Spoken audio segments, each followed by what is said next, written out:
Okay, Chairman. Sir. Okay, good. Call the meeting to order. Start with the Pledge of Allegiance. Pledge of Allegiance to the flag of the United States of America and to the republic for which it stands, One nation. one nation, under God, indivisible, liberty, justice and justice for all. Invocation. Today and all those that are gathered, we place our hearts and minds in your hands so that you may direct us to make the right decisions. Give us words to speak what you have placed in our hearts and help us to follow you. In Jesus' name we believe and pray. Amen. Amen. So let's go ahead and call the order. I'm going to call your name if you're present, just so we can have records. We've got Forrest Reynolds. I'm here. Rick Bettis. Director Pettis is not going to make the meeting, Chairman. Okay, Alonso Cantu. He's dialed in, but I believe he'll be on at 5:30. Okay. Paul Moxley. Paul, you on?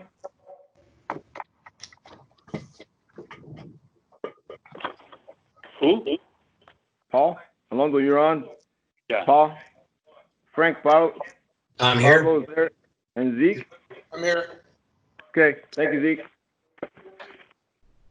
Okay, so you've got attendance. So we're missing Director Pettis and Director Moxley. That is correct, Chairman. Okay. Eric, can we go, we have a public comment? No, sir, we do not have anyone signed up for public comment at this point. Okay. Thank you. Let's go ahead and go over the reports. Chairman, Directors, item 1A, reports on program manager activity for the 365 Tollway project and the IBTC environmental clearance document. Eric Davila is going to give you a brief report.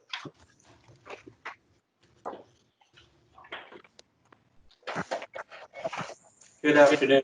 The screen should have switched to a PowerPoint slide. Are you all able to see that? Yes. It would be report 1A in your booklet.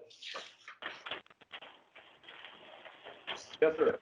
Okay, go into slide number 4, the road to 2021 UTP. We just got word that, TxDOT in Austin still isn't sure if they're going to move the 2021 UTP public outreach period, which traditionally starts in the summer and culminates with an August approval of what we anticipate to be the additional gap funding for 365 Tollway, and hopefully some other programming news on future construction dollars for IBTC.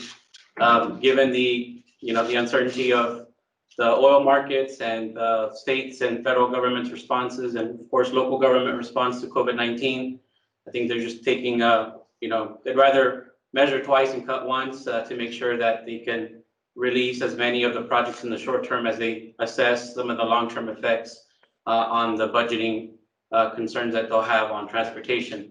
So as soon as we hear something more definitive as to when they're going to hold a public outreach meeting and when that will take place and what the new UTP plan shows, we will definitely relay that to the board as quickly as we find out. With regard to the 365 Tollway project, we have been meeting with TxDOT on a monthly basis and definitely putting our heads together about how it is that we're going to take any potential announcement from the 2021 UTP into a set of meetings that will essentially culminate with what we hope at this point, the timeline that we have shows like an August funding commitment in the form of what would show up in the 2021 UTP that would get adopted by the Transportation Commission. However, with that, the potential month slip, this will essentially stays fairly solid. And we anticipate that we get permission to release the project, as you can see here, around the March, April timeframe, so that we can release to advertise the project. Any questions on 365 Tollway? No. No, sir. With regard to the... So when do we anticipate that we'll hear something from the state? We don't have a date yet, right? No, we don't. We were anticipating that they would release the draft 2021 UTP tables, to the public in mid-June to early July. They have a 45-day comment period before they take it before the commission. And so right now it's looking like it may be, late July, at the latest, early August. And so that's what we're trying to keep a hold of the pulse on that and see what's actually going to happen, so that we can very quickly discern what's in the actual plan and report that back. Okay, thank you, Eric. No problem. With regard to the IBTC, we had approved a couple of items that would get us through the archaeological mitigation. We've already given notice to proceed to the consultant to proceed with all of the planning efforts and meetings required to get that done. We're at about the second week of about a pretty aggressive 6-week period in which they're gonna, schedule things down, develop, present, and hopefully adopt with TxDOT this mitigation plan. So we're still in the thick of it, but we're moving forward, and there's definitely momentum there. Any questions on IBTC? Do you see any concern? No, aside from having to adjust a little to the remote work situation that TxDOT is in currently, they are very responsive. They are able to meet. It's just, you have to plan things out a little further in advance, since we have to do more virtual meetings like everybody's having to do right now. But, now that we've kind of pinned down what the issues are and we're working toward the solution on those issues that have been brought up, we feel very confident that we can knock it out. Any other? Thank you very much. No problem. And just very quickly, we did present to industry groups a little on the overweight network. I know that there was some concern, I guess, about the stay-at-home orders that affected both sides of the border. We did have a pretty strong May up to now. This report reflects the end of April, but essentially when you compare May 2020 to May 2019, we're basically on track to meet the same level of permit sales as we did last year. Whereas in April, when you compare April 2020 to 2019, there was a 33% drop, which is all very obviously tied to those stay-at-home orders, but the numbers very quickly rebounded, and we're back at the existing levels of participation by the industry with the overweight network. Any questions on permits? No, sir. Do we have any reports of what it looks like today? I mean, is it the volume up compared to April? Definitely up, and essentially in terms of overweight network, the numbers are definitely looking up. I know that overall, the private occupancy vehicles are definitely down because of the stay-at-home orders have been extended in Mexico for travel, and there's checkpoints that have gone up in Matamoros for people leaving Brownsville going into Matamoros. So there's kind of a mishmash of different orders, checkpoints, and all that I know leads to some trepidation of the private occupancy vehicles traveling, but industry has very quickly rebounded, and they're back strong since supermarkets were always open. Those are essential services. And as far as trade of like auto parts, a lot of those plants have ramped up in the last couple of weeks. So we're seeing an uptick in traffic overall. Chairman, this is Pilar. Just to give you a scale of the permits that were issued, typically in April, we issue about 700 to 800 permits per week, and we were probably averaging about 300 permits per week last month. So like Eric described, we were down quite a bit. However, this month we've rebounded, and we're issuing in excess of between 800 and 900 permits per week, which is normal for this time of year as compared to previous historical data. So we're back, like we said, we're tracking back where we should be for the issuance of overweight permits. So there's a rebound in the traffic, at least on the overweight permits. That's a good news. Yes, sir. Yes, sir. That's it for the PM report. Okay, thank you, Eric. Chairman, directors, the next item on your agenda is the consent agenda. All matters listed under the consent agenda are considered to be routine by the governing body and will be enacted by one motion. There will be no separate discussion of these items. However, if discussion is desired, that item or items will be removed from the consent agenda and will be considered separate. So the questions on the consent agenda, if none, can I get a motion? So moved. Can I get a second? All those in favor say aye. Aye. Opposed, same sign. Motion carries. Chairman, can we get a record of the who motioned and second? Motion was Alonso. Forrest, and second was Alonso. Thank you. Chairman, the next item on your agenda is item 3A, Resolution 2020-12, approval of a one-year extension to the professional service agreement with Hilltop Securities to provide financial advisory services to the Dallas County Regional Mobility Authority. Chairman, give some history. This contract was originally awarded in May of 2009. It was an initial 3-year contract. Subsequently, it was extended in 2012, 2013, 2014, and in yearly increments, and the last extension was in April of 2019. This is for financial advisory services to the authority, which include our financial operations, any issuance or sale of debt obligations that the authority may have. This agreement can be approved for a 1-year extension. It can be disapproved, or it can be authorized on a month-to-month basis to allow staff to solicit requests for proposals, financial advisory services. So staff is recommending a 1-year extension. However, the board does have the prerogative to exercise month-to-month or to authorize staff to go out for requests for qualifications or requests for proposals, excuse me. When was the last time we went out for a request for proposal on this project? It would have probably been in early 2009. Get open up for discussion. What is the actual, this is Zeke, what is the actual normal practice of when we should be going out for different proposals? Just seems to me for a long time without actually going out and getting a proposal. Yes, sir. So best management practice typically is every 3 to 5 years, depending on the scope of the work. However, this contract has been extended for multiple years because we've had the 365 project that we've been trying to finance since about 2007, 2008. We had a former, there was a different financial advisor at that time, and then shortly after, the board hired First Southwest or Hilltop Securities, which was formerly First Southwest.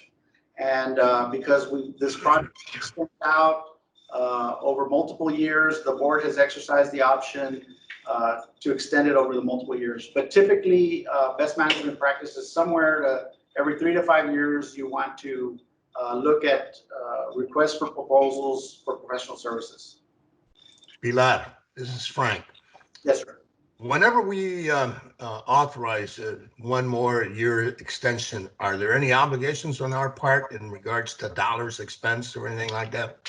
So there is a fee schedule in their contract that allows them to bill at an hourly rate. However, Hilltop Securities historically has not billed us for any of their interim services, for lack of a better word.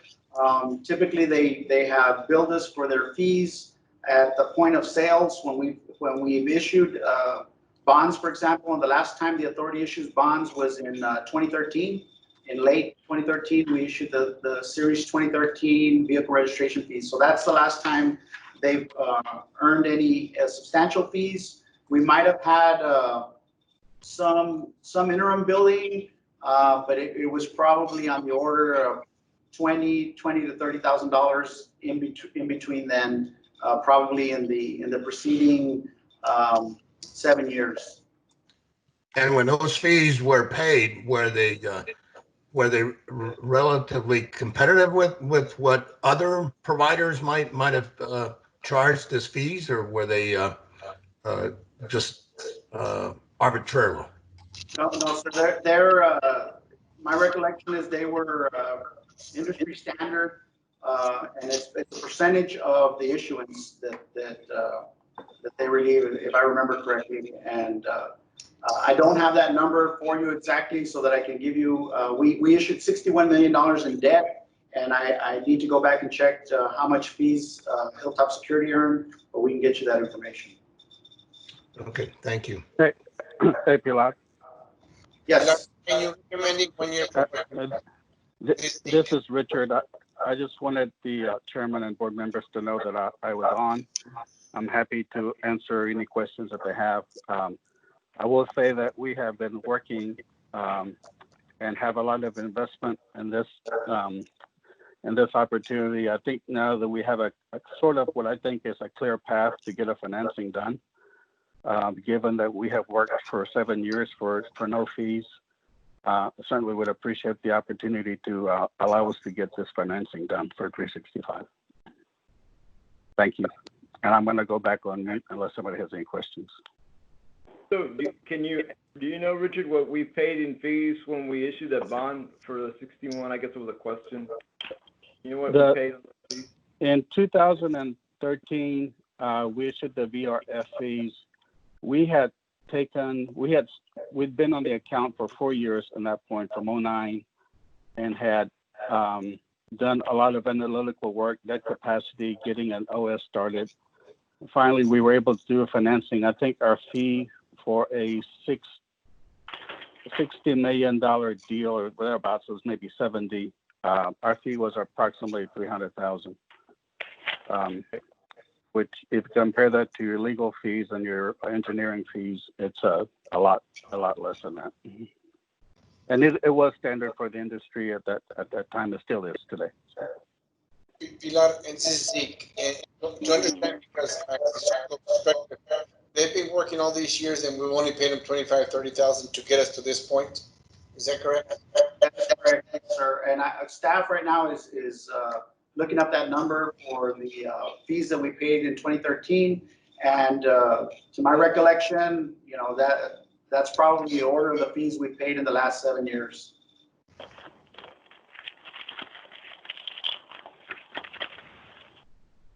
I think the only thing if we've been paid anything for the last 7 years, it would have been for reimbursement of expenses. There haven't been any fees charged since the VRF deal. Have you provided a lot of services? I'm sorry, what was that? Hello? What? Was there a question there? I'm sorry. Director Cantu was asking if you had provided any services, and Director Cantu, to answer your question, yes, they have. We've had probably. Well, I know that, but what kind of service? We haven't gotten really money. I guess I would be looking for more of his expertise and recommendations on how can we get more funding now. I'm not on finance committee, so that's why I'm asking that. Yes, sir. No, we have done, Director, I'd say a ton of work. We do analytics. A ton of work, and every you haven't time. gotten paid zero? I'm sorry? I'm a little confused. I'm not on the finance committee. Oh, well, we have submitted various financing options and actually have been close to getting a financing, I would say. But for TxDOT, a few years ago, in terms of all of the work that they were looking to audit and so forth, or had the bid not come in higher than what was expected, we would have had a financing done last year. We have prepared documents. We've worked through just last month to get through all of the scenarios that we provided to the board. Every time we do that, it's around $20,000-$25,000 worth of investment that we make. So we've done that every year multiple times, as Pilar can attest to that. And that's specifically for going out to the marketplace for the placement of bonds, is that correct? Well, it's been going out to the market, but also in addition to that, providing advice as to kind of the steps that need to be taken in terms of the TNR consultants, in terms of getting engineers, the toll integrator hired in terms of policies that need to be in place before we can do the financing. It's not just the numbers. It's a lot of it. I represent Harris County Toll Road, North Texas Toll Road Authority, HCRMA, Northeast Texas RMA, and it's all practically all the work I do is toll roads. So we provide whatever expertise we can to get a toll road financing done. And all of that is we have done all of that for these 7 years. And Richard, y'all really don't, what you're saying, you don't get paid until the financing is in place. And that doesn't take place until the actual project gets off the ground or something along that nature. Is that correct? Correct. So you basically been working and cultivating all these years without getting paid other than your expenses to get us to the point of getting financing for this project? That is correct.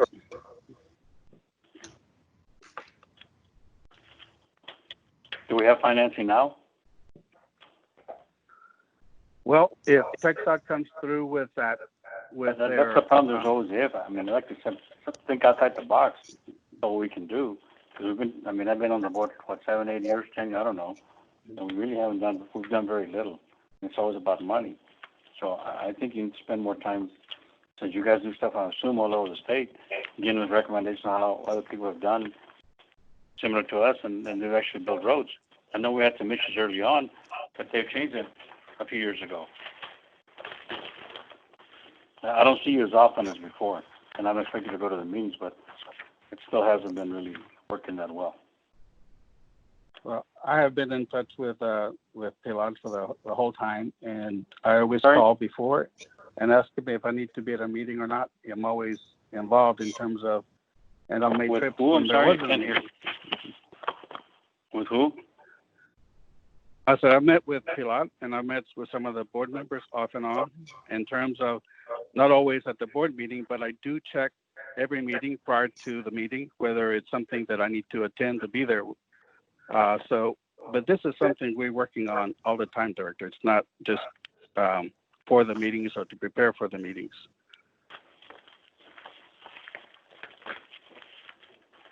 We had talked, Richard, in the past about getting our bonds refinanced, because right now our bonds are like at 4.5, I believe, with the state.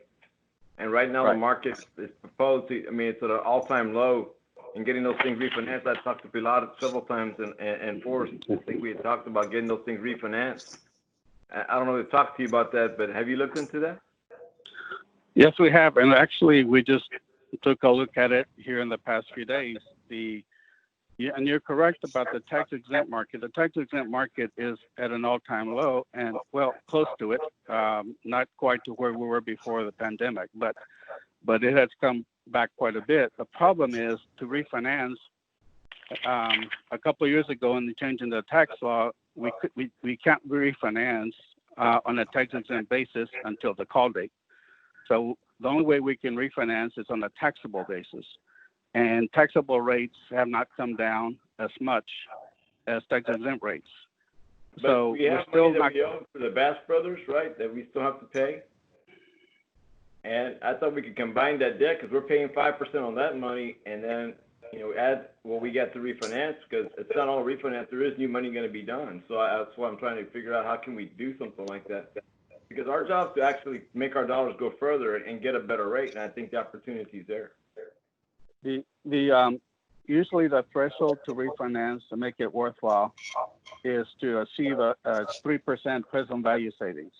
Right now, as of yesterday when we ran the numbers, or earlier today, you're at 2.77, which there is a little bit of savings, but it doesn't, with the cost of the refinancing between lawyers' fees and everything, it's not as efficient. So what I had told Pilar earlier was that hopefully in the next few weeks, a month or whatever, as rates keep coming down, that there will be a compression in taxable rates.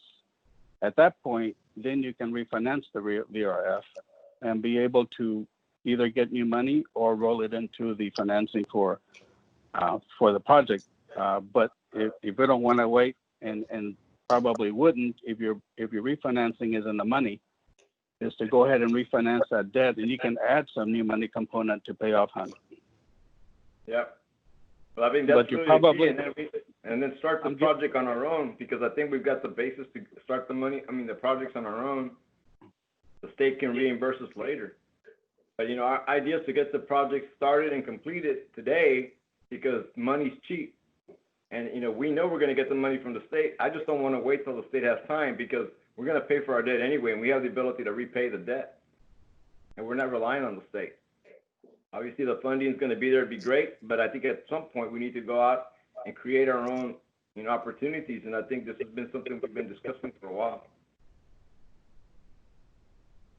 Well, the way it works is you have to be able to finance the whole project, and based on the revenues that we have from the TNR consultant at this point, it doesn't quite get you there. Although it's really, really close. If the market keeps improving, then doing a financing on your own becomes more and more realistic, and you're only like about 15 basis points away. That's my point. So we need to be ready, right, when the opportunity presents itself, so that we are moving in that direction. But I think that's to Chairman Cantu's point. We need to be forward thinking in the way we approach this business, because we need to be ready to execute if the market turns our way. And I think that was his point. Richard, Well, this is Forrest. Go ahead, Forrest. Richard, can you hear me? How long would it take us if rates did move our way to the point of the conversation? How long would it take us to be ready to refinance? Because given how rates are moving, we may not have more than one or two chances. Well, to refinance is not a problem, the VRF especially, but to finance the project, to refinance the VRF, I think it's about a 60, no more than 90-day process. To finance the project, 365, we need a contract to be able to go to the rating agencies and go to the market. And no, I think that's generally understood, but as far as the 90 days, so how long would it take us to be prepared? If the market was there, could you go tomorrow and try to refinance at a minimum the VRF? Yes. That we have the documents from the. It would just be a process. I'm guessing you could get it done in 60 days. It's really, at that point, it's up to how fast the lawyers can work, bond counsel, to put the documents together. Well, I think Blakely and them to be pretty aggressive with that, right? To help us do that. Yes, we would be. We've got the Attorney General process built in, right? So there's some just time built in, but we can be aggressive on that schedule. Well, you have to get a rating. You have to get a rating and confirm the ratings. That would take. That's about a 2 or 3 week process, and then you have to allow about 10 days for the deal to be once you post a document. You can eat up to 60 days. Be very efficient and maybe do it in 60 days, but generally it takes about 90. We could commit to try to do it in 60.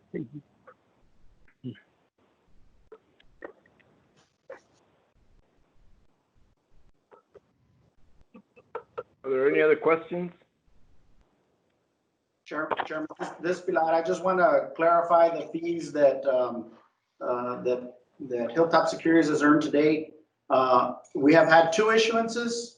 One is for the SIB loan, and that one was for $42.2 million, and the fees paid to First Southwest was $309,086. And then the prior issuance to that was the Series 2013 vehicle registration fees, and that was for $61 million, and those fees were $679,310. So we've had 2 issuances and 2 payments to First Southwest. Let me ask this, Richard, have you given to any non-charitable organizations here any money at all in that term? Oh, If so, can you list them or tell us? Yeah, I could send you a list. We have. Yeah. So can we table this till next month, or does it have to be done today?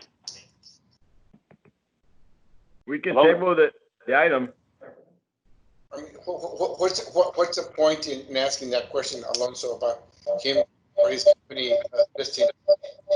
I think the valley should help the valley, and if people come out of town, that's great. If we don't have the expertise, but they should also help nonprofits here. Social responsibility is a business, and we're a nonprofit, as a government-appointed committee, and we're giving them $600,000. I'd like to know if they're getting any money here. Is there a problem with that? No, my question is this, Pilar. Are we in fair legal grounds in asking those kind of questions? I can't hear you. What? I'm asking Pilar if we're in fair legal grounds in asking those kind of questions. Chairman, Director, Chairman, I'm gonna have to defer to Blakely on this. She's on the video conference. Yeah, so we don't have any type of procurement out right now that would direct specific questions. I think if the board's considering a contract extension, if there's some leeway in asking the questions of the vendor that you have. See, I think you were also, historically, a few years ago, when I asked them, whoever got the contract should hire as many local people. It goes in the same line. And I think back when LNG got they were required to hire some minority contractors here. It falls in the same line, in my opinion. Well, I mean, I think all of us would be on the same boat to make sure that whatever vendors, people that work with the authority, that they participate in local activities. I just want to make sure that Blakely was on legal grounds in asking. If we're gonna have one, we gotta ask everyone that. Make sure. I think we had to ask from everybody. That's what I'm saying, Blakely. Make sure that we just do it correct. Yeah. Is that you, Zeke?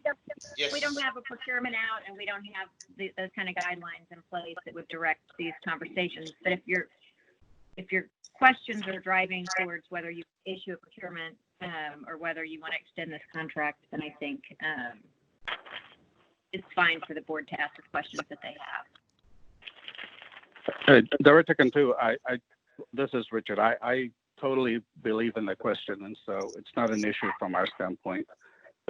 And we have all of our contributions directed through Hilltop Holdings, part of Plains Capital Bank, part of our family of companies, and so You all it's Plains all Capital, given. I didn't know that.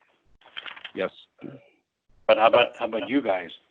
I mean, is it a separate subsidiary, or don't bring us what Plains does? What do you guys do?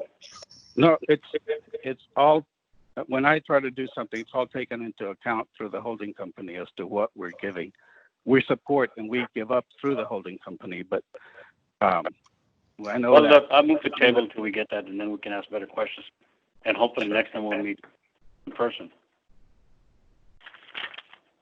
I'd be happy to attend to.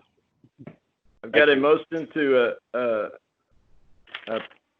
table item A, resolution 2020-12. So moved. I have a motion. I got a second. Second. Motion, all in favor, say aye. Aye. Opposed, same sign. Motion carries. We'll bring this back next month. Hopefully we can meet next month in person. Yes, sir. And I think Blakely, if you can just get this, Zeke, if you can just give us some type of direction and guidance to make sure you know where we're going, you know what the board is looking for. Just make sure we do it right away. Okay, now, item resolution 2020-13, item B. Yeah, Chairman Directors, that's reasserting local toll project entity primacy rights over the 365 tollway segments 1 and 2. The authority initially asserted primacy in 2010.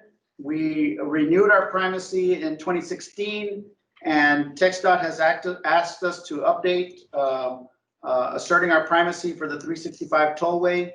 And so this resolution asserts the authority's primacy to develop, finance, and construct and operate segments 1 and 2 of the 365 tollway. Staff recommends approval.